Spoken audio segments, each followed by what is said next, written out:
Hey people, it's me, Khadroth, and I'm back to tell you guys about the Chaldea app today.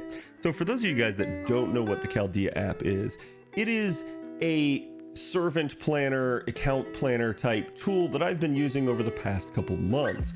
You guys know for a while I was using the webcrow website, not app, but it is a fantastic tool as well, and I even have a video on that if you guys so choose or find it better than this alternative. Maybe you just prefer the web layout of it. But essentially what happened is a pin skills came out a couple months ago, and since then they really haven't updated the webcrow website for any of that, and I needed to plot out my append skills going forward so that I'd have an idea of the resource needs, the lore needs, that sort of stuff. I had pretty robust plans with regards to append skills because I do think they are going to expand the system.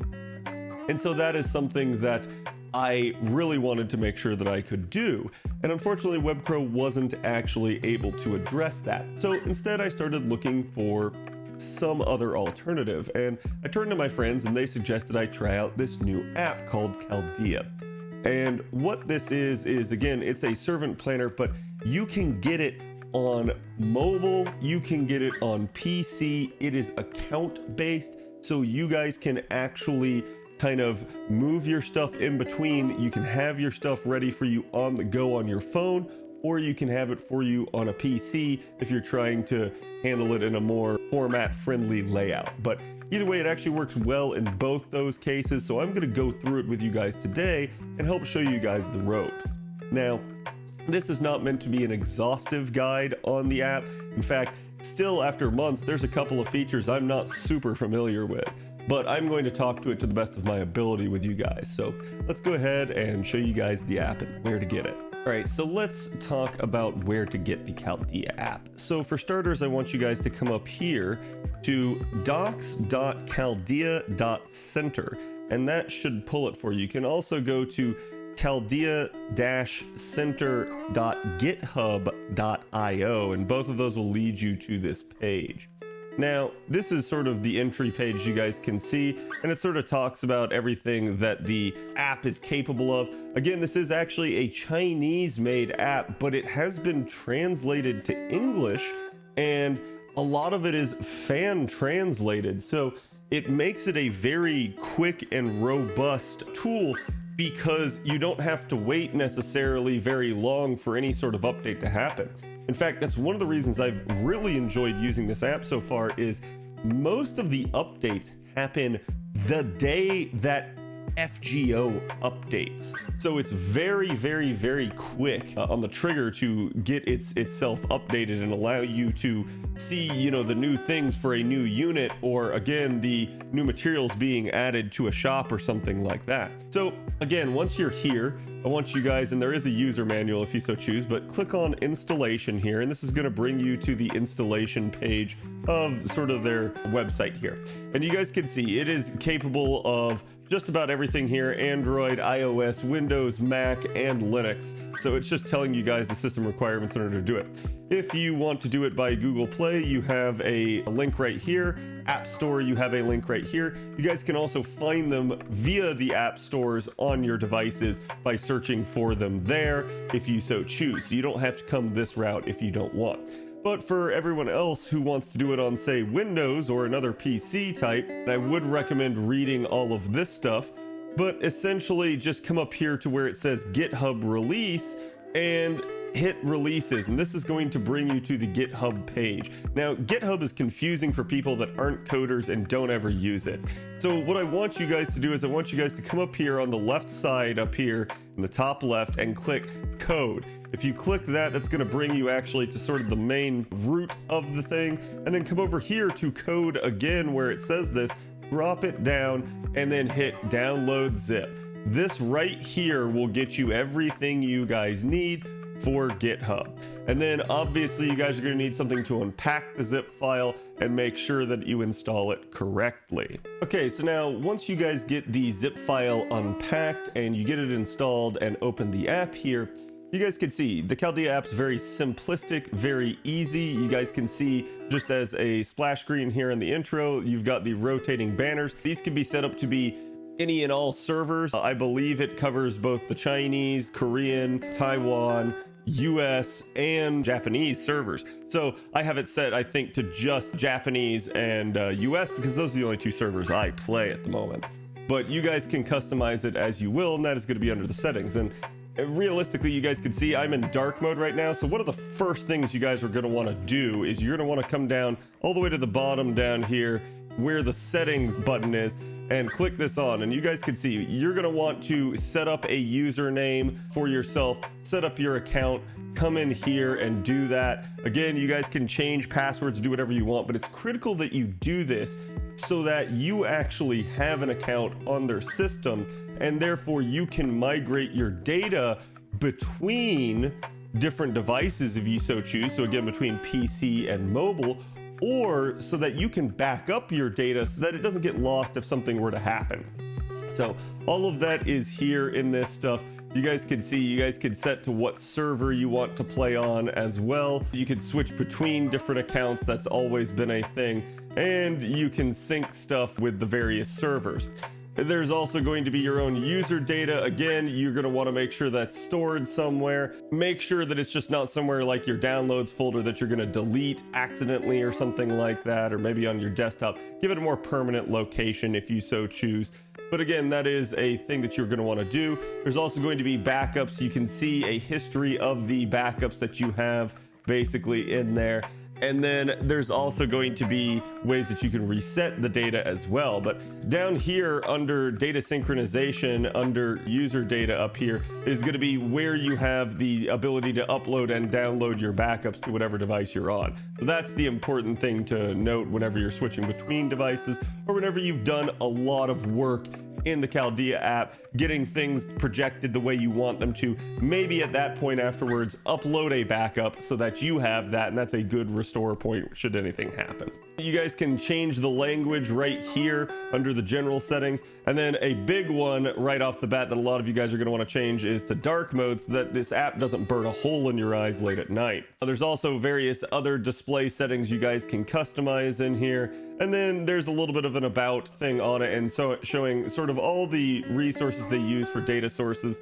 Again, you guys will see some pretty familiar ones here, including Atlas Academy, Fandom, and yada yada yada. So a lot of the times there's going to be an issue here in the app. It's more that the issue actually exists on one of the original data sources, but I digress too much. You should be fine using this app. And then you guys can see you guys can support them and donate to them if you so choose. There's all sorts of documentation. This actually leads back to the website where you originally downloaded it at, and you guys can share it with your friends if you want.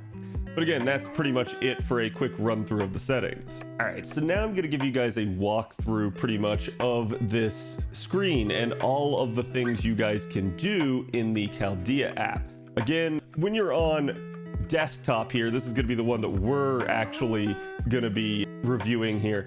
You guys can see there's a left side with all of your buttons and a right side over here where all of the data will pop up. If you're on mobile, it's just all going to happen in a nice, easy format. I have no idea about tablet. I don't own a tablet myself, so you guys would have to tell me on that.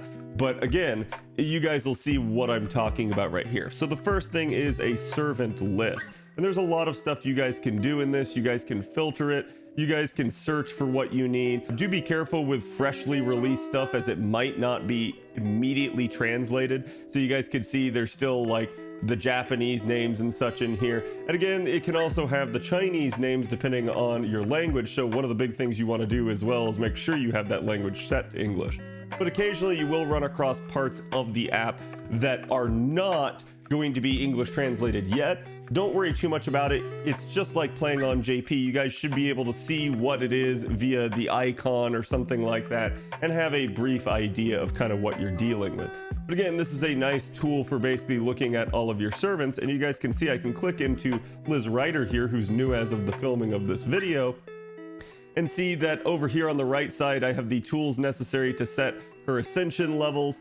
I basically can click the little I button there and see everything that it would take to level her up. Since she's a welfare, she just has her devoted ascension mats, but it will list out all the ascension mats there as well as the QP costs associated with that. You guys can see next up is the skills, and you can have them at the level you want that they currently are at versus the level you want them to be at, and then it will show you the difference. So if I were to set her at level 4 right here and then say, oh, but I want her to go to 10, you guys can see it will only show from level 4 onward down, but I can see the total resources available. So it's just like, again, webcrow or any of the other planners that you've used. And you guys can see you can also click show more basically to see the things you filtered out, and show less to compact it back down. But again, it's really nice. You guys can basically also click into the skill thing up here. You guys saw we were on the plan button. Now if you go to the skill button, this will actually give you a readout of what the skill actually does. Again, when the unit is first released on the first day, maybe don't expect that it's going to immediately have everything you need in terms of translation, but like I said, this app updates very quickly from what I've noticed, so it's not too long that you have to wait if you're trying to see. But you guys can also see it gives you the percentages in here. It's going to give you the breakpoints as well. There is rank 6 and there is rank 10, so pretty nice in that regard of how it can show you stuff. And you guys can also see the nitty gritty about the passive skills and the append skills and their scaling in here as well. If we go back to the plan button here, again, here is your append skills and the leveling of them, and the same deal works where you can see everything that their append skill needs, including the servant coins to unlock it. So it's another really nice feature. You guys can plot out how many servant coins you have for the unit. You guys can project how you want to grail the unit. If you say want to go all the way up to 120, you can see the cost associated with that, including the servant coins on down. So it's, again, very informative. It has all the bells and whistles you would expect it to have. And then you can also plot out the number of ranks of the Noble Phantasm if you so choose, gold foe status, and even bond status for what you would need there. You can also put in command codes, though to be honest, when I'm servant planning, I don't really do too much of that. But command codes have gotten easier over time to use, even with another recent change here on JP, kind of allowing you to switch them around almost like craft essences. So who knows, maybe in the future, a more planning style for command codes will be warranted, and that could be another nice feature to have. But you guys can see they've already thought of that with regards to this. You guys can also click on the Noble Phantasm button up here at the top and see just what the Noble Phantasm does, including its damage scaling and overcharge ranking. And then you can also get info on the servants. Again, I have definitely seen parts where like this is not accurately translated, but you can see stuff like the hit counts, the bond point scaling that you need, as well as the death rate, the star rate, the critical rate, everything about this unit. So it's really, really nice. It's very informative. And again, it pretty much has all the stuff you'd want. You can also see stuff like the illustrations. Again, she is a welfare, so that's why you're getting some weird displays here. But you can also see the final ascension art.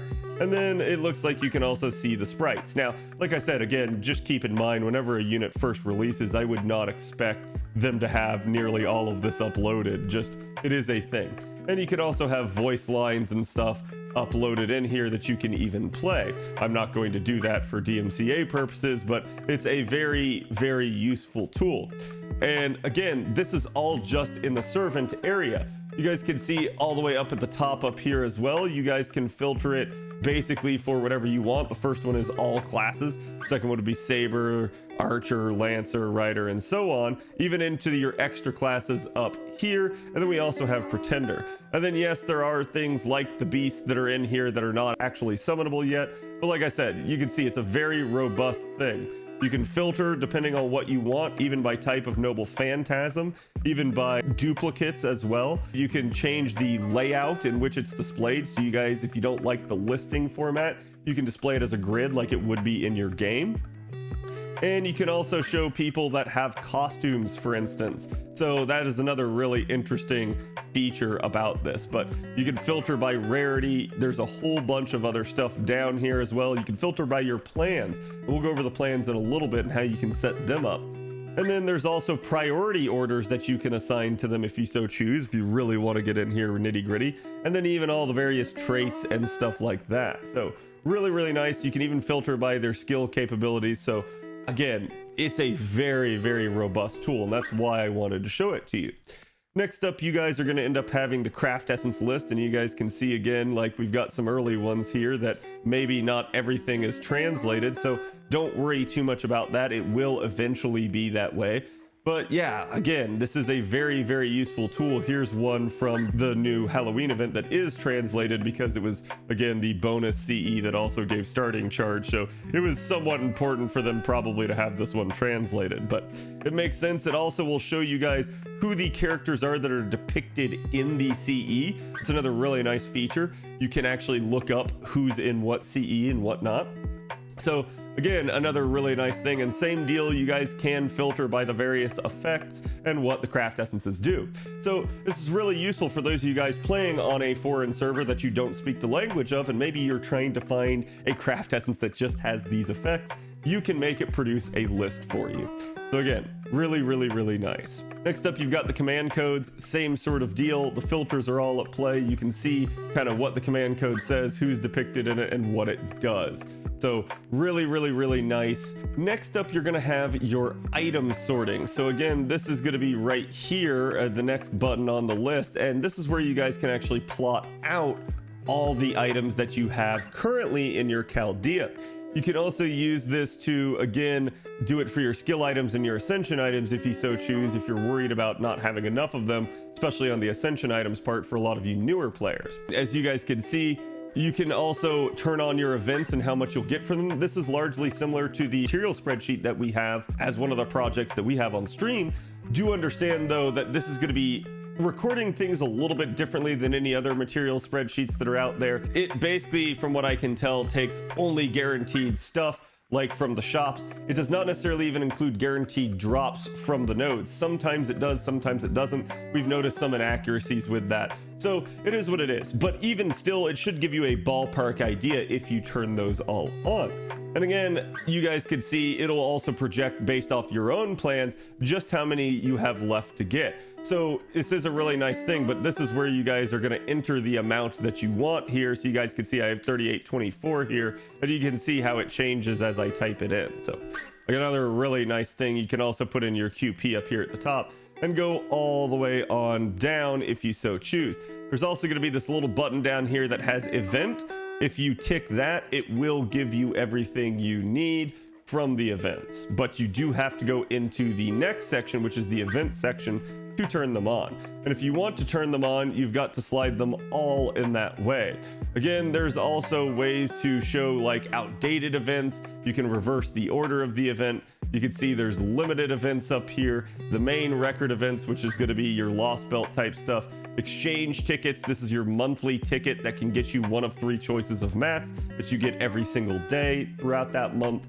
Again, so you can really use this in a robust way to plan out your materials. And there's various campaigns, but again, you can see not so much going in the way of translation, but it's not too bad. You can actually click in and see what they are a little bit. So it just depends on kind of how robust you want to get with planning everything. And then next we get to the plans, and this is where I do the vast majority of my work. So again, I know it's a little bit small here for us, but I'm just going to zoom in to try and show you.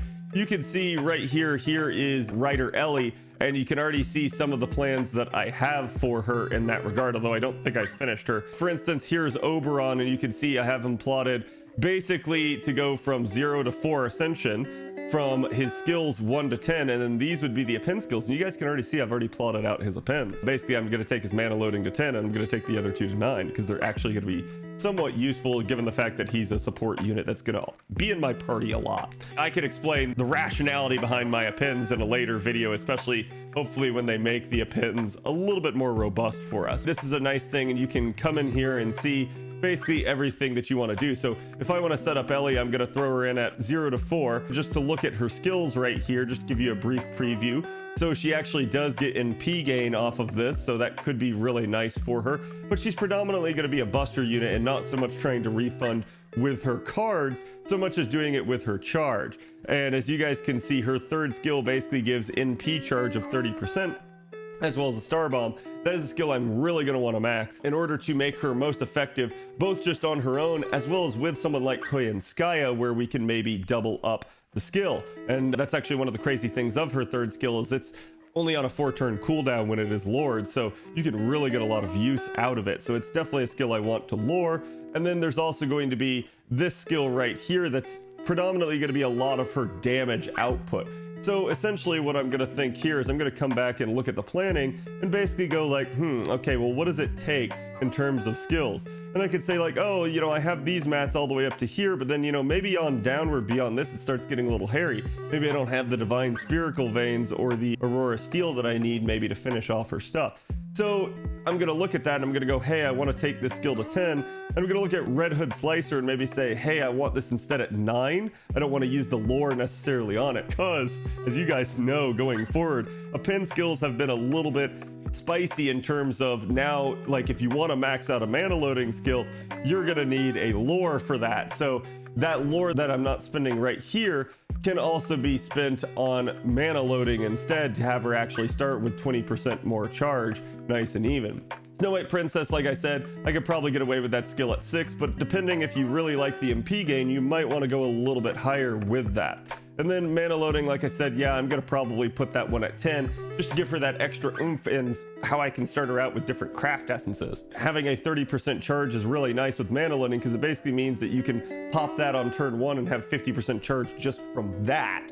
And then further on subsequent turns, use your Koyanskaya up here to reduce the cooldowns of it. So really good. But again, that's not too much what this video is about. Just looking at this, she's got anti-foreigner attack damage aptitude. I don't really care too much for that, but just like with skills, it's very easy to take something to 4, so I can drop that in at 4. Same thing with the extra attack finesse improvement is this could be useful to level up depending on how much I want to use my Ellie, but it's safe to drop it in at 4 if I don't have a like hard on for the skill and really want to level it up. Maybe she's not my favorite unit, or I just don't like the resources at play basically with the append skill. So again, you can see this is actually going to take mirrors, the crowns basically, or tiaras from LB5. So a lot of this is stuff that I actually do have issues with on JP. And then boom, there you go. That is my unit set up at a base level. Again, like I said, you can drop in the foes and other stuff if you want. But once I do that, I am a-okay here in order to have them plotted out into my plans. But you can see, you guys can filter it. A lot of how I set it up so that it wasn't overwhelming is I did it over time, and I came in and sorted it by class and just went through all of them. And you can see it will change from red, which is undone, to white when it is fulfilled. So these are the units that I already have on an A that I've already worked on, and you guys can see there's very little stuff outside of append skills that I haven't done already for my NA account. And then again, you can go through all of this. There is also the plan. You guys can see we're set to plan 1, and there is also going to be favoriting. So if you don't plan to roll a unit, you can definitely turn them off in terms of favoriting. So yeah, if you go up to the top up here, you guys can see the favorite symbol. If I click that, it'll show everyone that's not currently favorited. And just to explain, you can see a Buki here and a Astolfo Saber. I don't actually have plans to roll at the moment, and I can go into that, but again, I would digress too much in this video. But again, I do plan to roll Okitan, and she has not been favorited, so I haven't set her up yet. So one of the things I can do is, again, I can click this button one more time to show literally everything and see who's not favorited on the account, basically who is not planned out. And I can click into her and then go all the way up to the top up here and click favorite. And now you can see she's turned on. So this is a way for you to as well filter out like people that you don't plan to roll for. And I can come in here and plot out all of her stuff at where it needs to go. She's a saber face, so what did you guys expect? Again, it's going to be a very interesting thing. She actually has a very good third append as well, and probably do whatever. Let's do the lores for right now. My lore requirement is insane. But there you go. Now you can see she is favored and she will pop up. So if you're worried about people not showing up, it's this button is how you make it happen. And again, you can see when they're favorited, when they're activated, they will have the icon turned on for sight versus the other one not being the case. And again, there's ways still to filter this list as well as search for what you need. So it's a very nice and robust list. You can also show the menu here, and this is where you can change between plans. Actually, I have a plan set up for plan 1 and plan 2 right now, but you can go all the way down to plan 5, it looks like. And again, how I do this is basically plan 1 is my current plans for everything. Plan 2 might be my plans for units that, you know, maybe I want to see where they're going to be at for the next 6 months, right? Like, hey, I know these units are coming in the next 6 months and I need to know what resources I need for those. That's how you guys can do it, is you can set up a subsequent plan in order to kind of get yourself different resources spat out there. And actually, one of the big things that you want to do with this is from plan, come down here to statistics. Statistics is where you're going to see the resource requirements in total for everything that you need based off your current plan. So up here in the top right is where it again is going to have plan 1 for me, and you guys can see I could switch between this. So if I were to select this, oh, all of a sudden it's got a different requirement. So that's why you need to make sure you're on the right plan at the right time. But again, you guys can see I can also subtract out how much I own, and then this will again show me, hey, this is how much I need to get, right? Like I've already gotten all those other resources. And then I can also subtract out events, and if you have events turned on, it could reduce this even further. So again, it's a really, really nice tool for being able to see what it is that you need, though do keep in mind the timeliness of your plans, like I was mentioning with that 6-month plan. You don't want to be like, oh, hey, I subtract out what I own and I subtract out events, and oh, look, I don't need to farm this one material, and then go, oh shit, but the events that give me enough to have enough of that material don't come until after the servant. And now I needed the servant leveled and ready, and they're not because I don't have the resources. So always be careful about that timeliness. Again, you can also see the units that you've consumed. You can also tick on the include owned. I'm actually not entirely sure of the difference there, but whatever, because I don't know how you would have unowned consumed items, but again, I digress. And then you can also see a fun, interesting breakdown about the servants in your Chaldea, though again, I'm not super sure about actually what some of it means. You guys can see, I believe these are the ones that are maxed. These are the ones I own and the total of them. It's a little bit confusing to say the least, but it is at least somewhat cool and interactive. And again, it's really nice for those of you guys that like pie charts and graphs and stuff. Next up, you guys have got the free quest section in here. And you guys can see, you can basically ask it saying like, hey, well, I need these resources, and you can come down here and hit solve and go, okay, what out of these 2 demands? I need 50 proofs of the hero and 50 evil bones. What's the most efficient way to get that? Boom, there you go. It'll give you the possible nodes that you could do and how much basically is going to be worth. And if I were to back out, say, one of these demands like evil bones, let's just say I need 50 proof of the heroes, you can solve for it. You can see it's going to tell you, hey, yes, go do the pirate ship. It is the most efficient. So in some cases, there might be a double up of certain mats, and you might be able to find something very interesting. If you want to add a material, you can come up down here to the little plus sign at the bottom and say, okay, like maybe I want to add fool's chains. Let's try and go, let's see, is there anything I can do? No, they're still split. So ideally, what you can find though is you can find a double up of materials. I'm trying to think of one right here off the top of my head of something that I would know. Okay, so mystic gunpowder I know is one, and then I will also add another one. So if I go to silver here and then add another one for shells, there is a gunpowder and shell node out there. So if I hit solve for this, I can do desiccated or devastated village or observatory. So observatory can give me basically what I need for shells, but you can see it's having you farm devastated village in LB1 basically until you get enough bullets and some of the shells, and then it's telling you to go to observatory for more of the shells since it only drops shells. It's saying, hey, you don't need more bullets beyond 50, therefore you're fine, so it becomes a dead mat to you. Let's go to observatory where only shells are dropping. So you can see it's really nice. You can get some, if you click on the efficiency tab up here, some like breakdowns of the overall efficiency and the other options that are there for you. You can also have it sorted by item efficiency or bond efficiency if you so choose. And then you can also see, again, just the actual list of free quests and kind of click into them and see what it is that they give. Though again, don't expect everything to be translated in here. But again, it's a really, really nice planning tool for those of you guys that need to be able to solve for stuff like that. Furthermore, you also have the master mission tab, and it's the same deal as you guys can see. So again, you're going to have your missions listed out here potentially. You can tell it at the top like what it is. Okay, I've got a male mission and I've got a dragon mission and an alignment. Let's do attribute man mission, right? And so essentially you can also add stuff right here and say, hey, that is the mission. And you can clear that out if you so choose. So if I just wanted a male mission, I would just tick on male and hit add, and boom, there you go. It will give you that. And then you can say, okay, well now I need a divine mission and add that. Now you've got several. And you can tell it how many you would need to clear of each, and then basically ask it for the solution if I remember. So you can come up here and hit solve.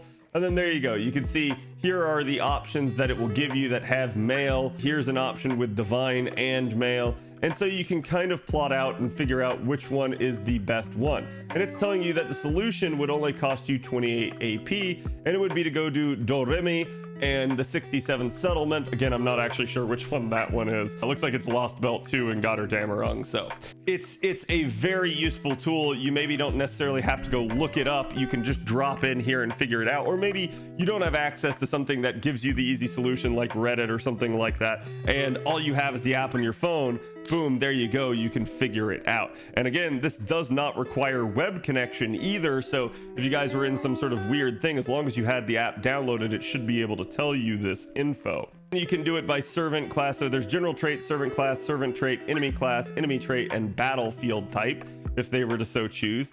But again, it's a very, very nice, robust tool. There's also St. Courts. You guys can put in how much you hold, how much tickets you have, how many apples you have, the start date and the end date, and try to figure out how much you guys are going to get. There's also cumulative login bonuses that they can plot out. But again, do understand there might be campaigns and stuff that maybe, especially like within A, where we've had some campaigns that don't quite align with JP, it might not be perfect for predicting. But again, it should be a very useful tool. It's also got weekly missions that give you the fragments in here that you can calculate. And again, you guys can see that you can turn on extra missions and milestones to get stuff, as well as, actually, I'm not even sure what this one is. I don't know. Again, like I said, I have not played with every single aspect of this, because most of the time I don't need to plot out just every single aspect of my account. You can come in here and look up mystic codes as well on the next one, and you guys can see everything that's available, including here is the newest one right here, the Halloween royalty mystic code. And again, you can see just how much experience it's going to take you to level up, which is very nice, as well as the abilities that it gives and the cooldowns as well over here on the right side. So another very, very useful resource.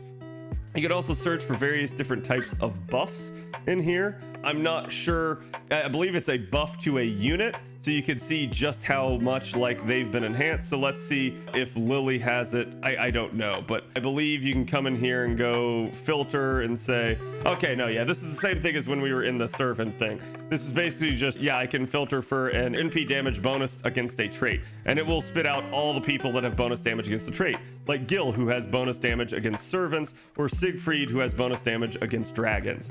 So again, this is just a very nice tool for finding something that you might need. Same thing with craft essences and command codes. It's just all here in one place rather than spread out in each of their individual sections, maybe depending on how you wanted to search. They've just given you another way to do so. You guys can look up costumes as well if you so choose and see who has a costume in that button.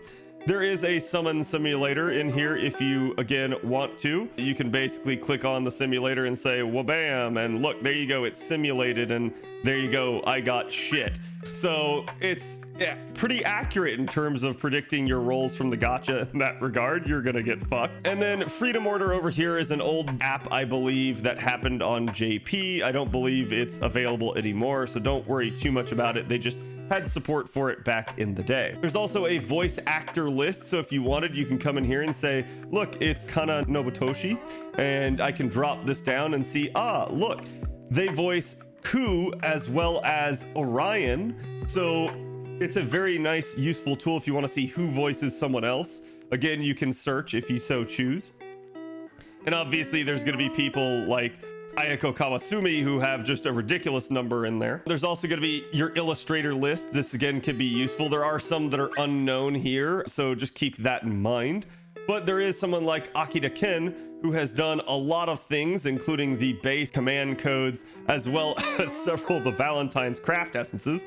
So you can see who the illustrator on all of that is, or even Akira, who has done several servants and craft essences. So again, there's a whole bunch in here, and let me see if I can find you guys another very, very easy one that a lot of people would know. Here's Black right here. Black has done a lot of the units, stuff like a Rash, Seton Eye, as well as Medusa Lily. So there is some interesting info in there if you are a fan of the artists and really knowing who does what.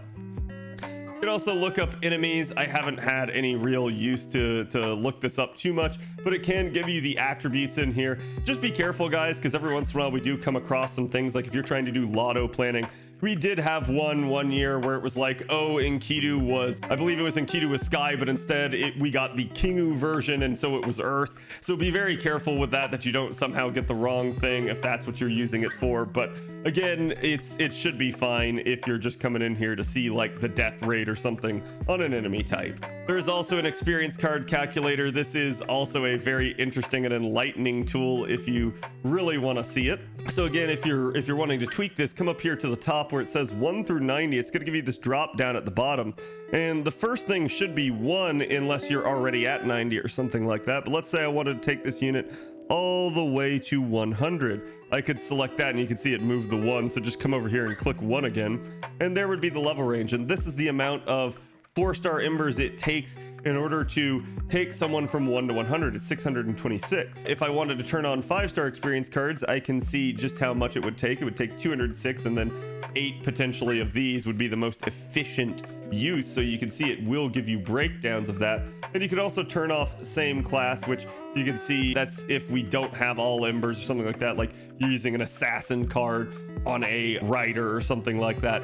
It will show you, hey, this is, you could still do this, and here would be the actual amount that it would take. Furthermore, and another interesting factoid here, like we said, it's basically 1 to 100 is 206, but let's say I want to go 100 to just 101, it's 209. So yeah, every level beyond 100, it's basically the same amount of embers as 1 to 100. That's another eye-opening thing for a lot of people as they really begin to realize just how crazy it can get. If we're going from 1 to 120, for instance, it starts taking 5,000 embers. Or maybe even we just want to see how much would it take for us to go from 100 to 120. It's still 5,000 embers. It doesn't reduce the quantity that much, because every single level past 100 is the equivalent of leveling to 100 again. You can also see the QP costs associated with that, the Grail costs, everything that you would need there. It gets even more daunting if I tick off the 5-star experience cards, as all of a sudden you need 15,000 4-star embers to do something like that. So again, it could be a really useful tool for figuring out how much you would need to farm, how much you would need to save, that sort of stuff if you guys are planning and looking forward to the 120 update. So that was the experience cards. We already kind of went over the statistics section and how you guys can manipulate it. You guys could also import. This is going to be how you guys end up getting your data into the game. There's various ways you guys can do it. You guys can do it via a backup from another version of the app, like say on mobile. Again, you guys can use HTML sniffing. It's basically going to capture the data when the account is logging in, which again, I don't think works for all servers, and I think this might be an emulator type deal, so I wouldn't necessarily recommend that. You guys can use item screenshots in here if you so choose. I did have my own. This is actually how I did a lot of the item screenshots. Just be careful. If you guys have never done anything like this before, you can take a picture with your phone of the item sections and it will OCR it. OCRing is optical character recognition. It's a process that basically reads the actual image and tries to assign a value to it. Just keep in mind, I did have some issues with this where I went into the item section, where was it? Up here. And like I had something like 15,000 shells. So instead of the 150 shells I had at the time, it projected me at 15,000. And you might go, well, Cad, why is that an issue? You could just adjust it. It really wasn't once I caught it. I just didn't catch it right away. And the problem that I had was I was going through my projections. It was telling me I didn't need to farm shells at all. Well, that was a lie. So I absolutely did need to farm shells, and that's going to be something I want you guys to pay attention to, is make sure after you do an import that you come in here and sort of go through all of your stuff and just eyeball it to make sure that it's of sound mind and not actually crazy. Same thing with your active skills. You guys can do this, and now they also have one for the appends, which they didn't have before when I first started the app. And then there's also Gouda data from Gouda at iOS. Again, I've never used this, but I believe it's another app. And then FGO simulator material, aka webcrow. If you guys have the takeover code from your webcrow, you can input it into this box and have it parse the data. That is actually the easiest, most consistent one. If you do it this way, there will not be any issues as long as your webcrow is up to date. So this is a fantastic way. So for those of you guys that are worried about switching from a webcrow to something like this, there you go. You guys can literally select this option and put in your takeover code in that area, and it will give you everything that you need. Just make sure you hit the parse data at the bottom. There's also the servant one and the item specific one if you want. But again, really nice way of getting your data into the system so that you don't have to set it up manually. There's also a FAQ if you guys have questions about issues with bugs and stuff in it. I have noticed a little bit of weird stuff occasionally if you guys haven't opened the app in a while, and it will live in your tray down here at the bottom. If you guys can see down there, it will live there until you close it out of the tray. Again though, sometimes if you shut it down because you don't want to overload your computer from something else you're doing, like a game you're running, you can do that, but maybe when you reopen it, it's going to prompt you for an update. If you do that, that's how you guys are going to get it. If you notice like, hey, I don't have the new unit in my Chaldea app, that's also probably why you need to update your app. So just make sure that you do that from time and again, and it will prompt you. It's going to load it to the exact place that you had downloaded it previously and put the files. There's also the Lost Room, same sort of deal. This is another app that's not really available to my knowledge. And then there's more. So you guys can edit the home page to have exactly what you need. You guys can turn off certain features. So like if I don't care to see Lost Room, boom, there you go. I can remove it. So if you just want it to be down and dirty with like your servant planning, that is something you can also do so that you don't get distracted and go like, wait, which of these buttons do I need to press again? But again, it's really nice. You can also hit the button up at the top right up here to refresh the slides, but that is just the slides. And again, that's just if you have the thing open. So you guys can see it tried to sync right there as well. If you guys have questions, feel free to ask below. I will try to answer as many of them as possible. But I have been using this app for a couple months now, and it's very good. I do really like it, especially the fact that I can go between mobile and desktop, and so I can have this when I'm at home for stream and stuff like that, or again, just when I'm on the go on my phone. It's nice right there, very handy to see. So I hope this guide on the Chaldea app helps you guys, and I hope it's a useful tool for you guys in the future. Thank you guys for watching. I will see you guys for the next video. Don't forget to like, comment, and subscribe, and don't forget to check me out on Twitch, where I stream weeknights at 7 p.m. Eastern. See you guys later.